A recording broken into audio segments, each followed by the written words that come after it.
Mapagpalang araw sa bawat isa. Narito na naman po tayo sa ating pag-aaral. Okay, sana hindi po kayo nagsasawa sa ating mga pinag-aaralan dito sa Banal na Kasulatan. At sana ay ma-enjoy natin yung ating mga pag-aaral na ito. Kaysa naman sa wala tayong magawa sa loob ng bahay. E di mag-aral na lamang tayo at mayroon pang pakinabang. Ang pakinabang natin dito, lalago tayo sa ating pananampalataya at lalakas tayo sa ating spiritual na buhay. Di po ba? Dahil pinapakain po natin yung ating spiritual. Okay. Hindi lang tayo puro kain pisikal. Dapat meron tayong panahon sa ating pagkain spiritual. Sapagkat pag nagutom itong ating spiritual, kakainin ito ng ating physical. So, okay, mag-aral po tayo. Ang ating pong pag-aaralan ngayon ay matatagpuan natin sa John 9:13 to 17. Ayan. So, sabi po dito, dinala ng mga tao sa mga Pariseo ang dating bulag. Tinanong din siya ng mga Pariseo kung paano siya nakakita. Kaya't sinabi niya sa kanila, pinahiran niya ng putik ang aking mga mata. Ako'y nagilamos at ngayon nakakakita na. Ang sabi ng ilang Pariseo, hindi maaaring mula sa Diyos ang taong yun sapagkat hindi niya ipinapangilin ang araw ng pamamahinga. Ngunit sinabi naman ng iba, paanong makakagawa ng ganitong mga himala ang isang makasalanan? At hindi sila magkaisa. Kaya tinanong nila muli ang dating bulag, at ikaw, ano naman ang masasabi mo tungkol sa kanya? Dahil pinagaling niya ang iyong mga mata. Isa siyang propeta, sagot niya. Ayan, purihin ng Panginoon sa pagkabasa ng kanyang banal sa samahan tayo ng Banal Spirit sa ating pag-aaral. Mahaba pa sana itong kwento nito at mahaba pa rin yung pinagmulan ng kwento na ito sapagkat itong bulag na ito, ito po yung pinahira ng putik ang kanyang mata at pinaghugas doon sa silo na kung saan ay after na maghugas ay nakakita. Ayan, ito po yung pinanganak na bulag pero pinadilat, binigyan ng paningin ng ating Panginoong Hesus. So isang malaking himala ito sa kanyang buhay. Iba talaga pagka na-encounter mo ang Panginoong Hesus at talaga namang merong makakakita ka talaga ng mga hindi mo inaasahan sa buhay mo. At sa lahat ng mga naka-encounter dito sa ating Panginoong Hesus, grabe ang kanilang karanasan at talagang isang napakalaking patotoo ito sa kanilang buhay kung paano binago ng Panginoon ang kanilang buhay. So itong isang taong bulag nito, isang napakahirap na kalagayan. Imagine niyo, isinilang na bulag. Salamat dahil nagkaroon siya ng pagkakataon na makatagpo niya ang ating Panginoong Hesus at siya binigyan ng pagkakataon na muling makakita. So ginawa niya ito, sabi ng Panginoon, ginagawa ito ng Panginoon upang mahayag ang kanyang kapangyarihan sa pamamagitan niya. Ang kapangyarihan ng Diyos sa pamamagitan niya. Ginawa ito ng Panginoong Hesus upang ganapin ang kalooban ng Diyos Ama sapagkat ito ang tungkuling ipinagkatiwala sa Kanya.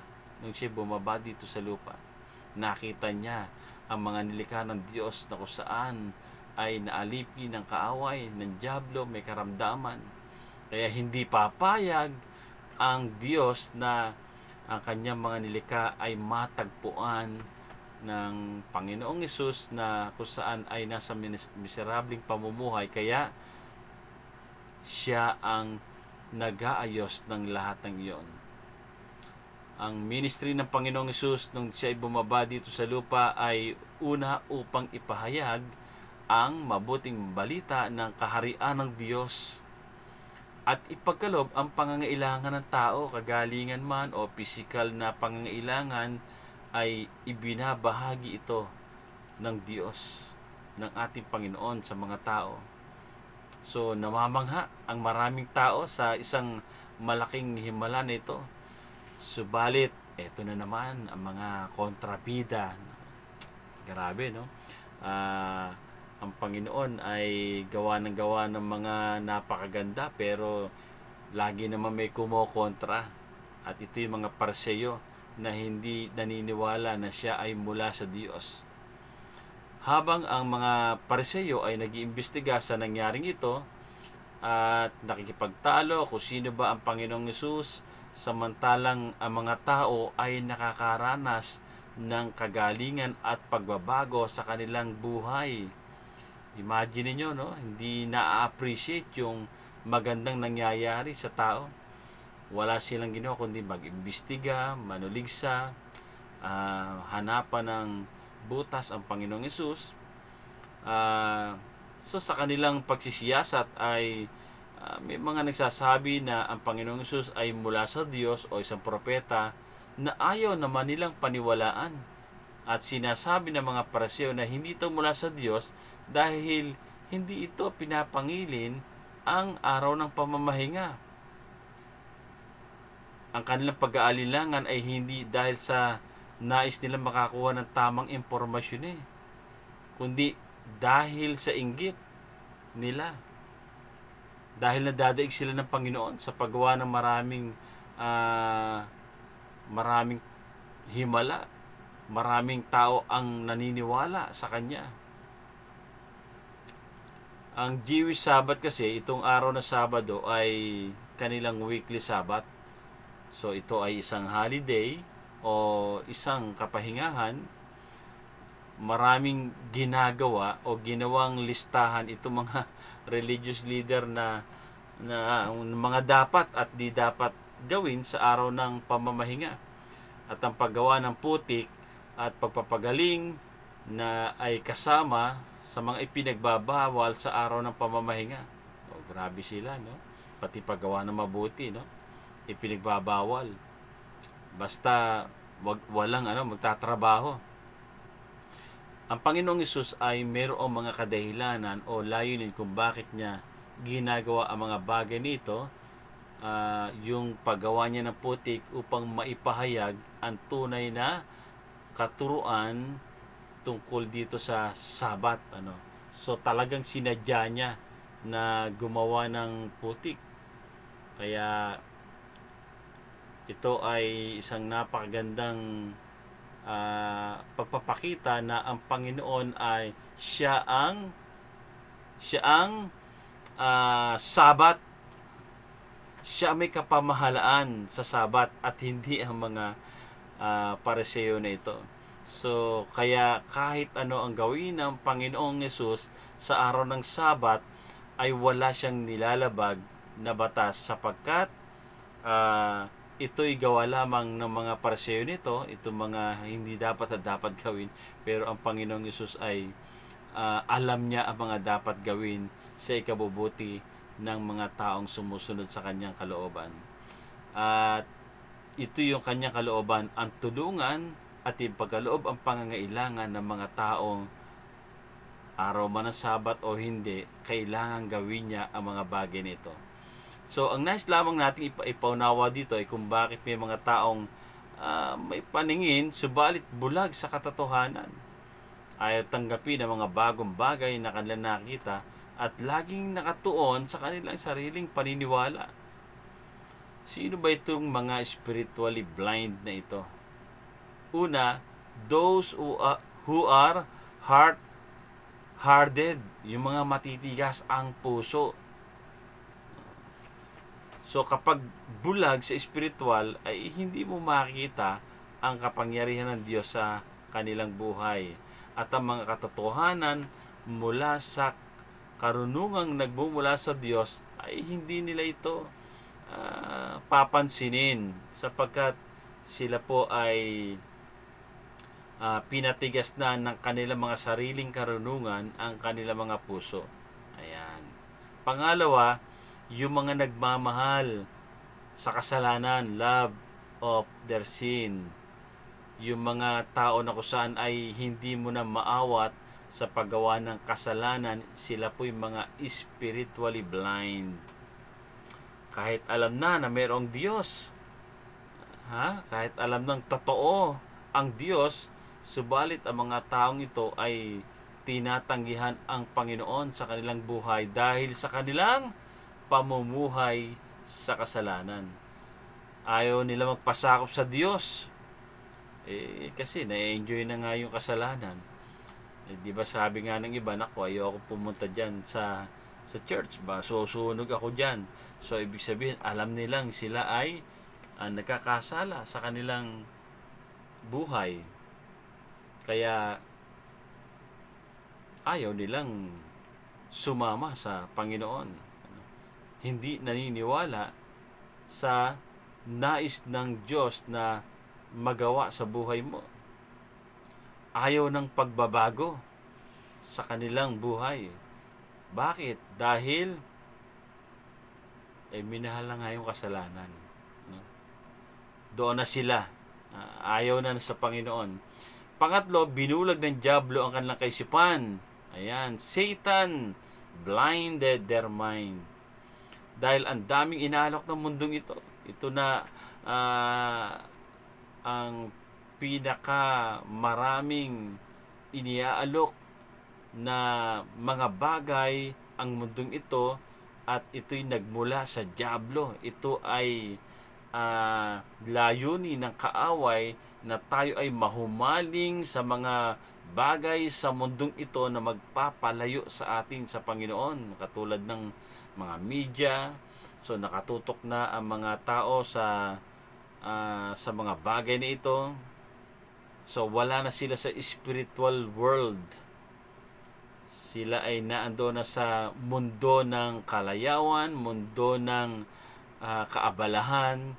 So kaya ang taong binulag ng dyablo, sila'y mga spiritually blind. Wala po silang panahon sa Panginoon. Pang-apat, paniniwala sa mga kasinungalingan. Ayan. Bulag sa espiritual na katotohanan ang mga taong naniniwala sa kasinungalingan na inilagay ng dyablo sa kanilang kaisipan, na hindi naman totoo. Ayan, na sinasabing ang Diyos ay hindi naman totoo. Tao lang naman na sumulat yan sa Bible na yan. Kaya maraming mali dyan. Sa totoo lang, wala naman talagang impyerno. Wala naman talagang langit. So, wala lang talaga. So, maraming mga kasinungalingan na inilagay ang kaaway. At saka maliligtas naman ako, mabuting tao naman ako. Ayan. Si Jesus Christ, naku, tao lang naman yan. Hindi naman yan tagapagligtas. Ayan. So, marami mga kasinungalingan na inilagay sa atin na kaya tayo o yung mga taong iyon ay mga spiritually blind. Ayan, para mga Pariseo. Spiritually blind. Panglima, because they are false Christian. Ayan, dahil sila ay mga false Christian. Nagsasabing Kristiyano pero patuloy sa pamumuhay sa pagkakasala at lagi may dahilan at mayroong rebellious spirit. Lagi may panahon sa pakikipagdebate at hindi sa pangangaral ng salita ng Diyos. O meron ba kayong alam yan? So maraming mga napapanood tayo sa TV or meron tayong mga sa mga Facebook na kung saan ay sa araw-araw na ginawa ng Panginoon ay wala nang ginawa kundi magdebate, makipagtalo, na wala namang nananalo, wala namang natatalo, So habang buhay na yata sila magdedebate, akala mo mga Kristiyano ang pagkagagaling, pero ang buhay ay malayo sa Panginoon, sapagkat away dito, away doon. Sinabi na nga ng Panginoon, love your enemy, love your neighbor. Hindi mo mamahal sapagkat magkaiba lamang kayo ng paniniwala, kayo nag-away na. So hindi po yan ang layunin ng Panginoon. Ang layunin ng Panginoon ay may pahayag natin ang salita ng Diyos ng may pag-ibig. Ang tanging magagawa natin dito ay patuloy na ibigay sa kanila yung mga talata sa Bible at hayaan natin kumilos ang kapangyarihan ng Banal na Espiritu sa kanilang buhay upang mabuksan ang puso sa katotohanan sapagkat ito ang magpapalaya sa kanila. Yan, yung mga matitigas ang ulo, tigas ang puso, sa mga nahumaling na sa kasalanan, bigyan po natin ng bigyan ng mga verse sa Bible. Ayan. The spiritual blind person ay kailangang matutong tumawag sa Diyos. Alisin ang mga pride, ayan, ng mga kataasan upang masumpungan ang katotohanan at mabuksan ang isipan sa salita ng Diyos. Kung hindi nila gagawin ito, mananatili silang ignorante sa katotohanan. Ang mga taong nasa maling relihiyon ay mahirap ding mapaniwala sa katotohanan dahil binulag na rin sila ng maling paniniwala. Satan loves false religion dahil wala sa kanila ang katotohanan. O maaring meron din namang katotohanan, kaya lamang pagdating sa kaligtasan ay iba ang paniniwala. Okay? At ang mga nahumaling sa mundong ito ay nabulag na rin sa katotohanan dahil sa malabo na sa kanilang paningin ang larawan ng Panginoong Hesus sa kanilang buhay.